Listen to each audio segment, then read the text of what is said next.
ಈ ದಿನದ ದೇವರ ವಾಕ್ಯ ಯೆಶಾಯ 54ನೇ ಅಧ್ಯಾಯ 1ನೇ ವಾಕ್ಯ. ಎರದವಳೆ ಬಂಜೆಯೇ, ಅಶ್ವದನ ಗೈಯಿ, ಪ್ರಸವ ವೇದನೆಯನ್ನು ಅನುಭವಿಸಿದವಳೆ, ಆನಂದ ಸ್ವರವೆತ್ತಿ ಕೂಗು. ಗಂಡ ಉಳ್ಳವನಿಗಿಂತ ಗಂಡ ಬಿಟ್ಟವಳಿಗೆ ಮಕ್ಕಳು ಹೆಚ್ಚು ಎಂದು ಯೆಹೋವನು ಅನ್ನುತ್ತಾನೆ. ನೀವು ಆಶೀರ್ವಾದ ಉಳ್ಳವರಾಗಿ ಇಲ್ಲದೆ ಇರಬಹುದು, ಹೊಂದಿಕೊಳ್ಳದೆ ಇರಬಹುದು, ಸಾಧನೆಯನ್ನು ಮಾಡದ ಹಾಗೆ ಇರಬಹುದು, ಸೋತು ಹೋಗುವವರ ಹಾಗೆ, ಅವಮಾನಗಳು ಇಕ್ಕಟ್ಟಿನ ಪರಿಸ್ಥಿತಿಗಳಲ್ಲಿ ಪ್ರಯಾಣಿಸುವವರಾಗಿದ್ದರೂ ನಿಮ್ಮನ್ನು ಕರ್ತನು ಆಶೀರ್ವದಿಸಲು ಬಯಸುತ್ತಾರೆ. ಮಗುವನ್ನು ಹೆರದ ಬಂಜೆಯೇ, ಪ್ರಸವ ವೇದನೆಯನ್ನು ಅನುಭವಿಸಿದವಳೆ, ಆನಂದ ಸ್ವರವೆತ್ತಿ ಕೂಗು.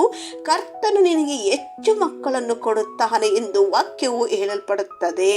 ಪ್ರೀತಿಯ ಜನಗಳಿಗೆ, ಈಸಾಕನಿಗೆ ಸಿಕ್ಲದಲ್ಲಿ ಸೋಲು ಇತ್ತು, ಆದರೆ ಅವನಿಗೆ ರೆಹಬತ್ ಎಂಬ ಆಶೀರ್ವಾದವನ್ನು ದೇವರು ಇಟ್ಟಿದ್ದರು.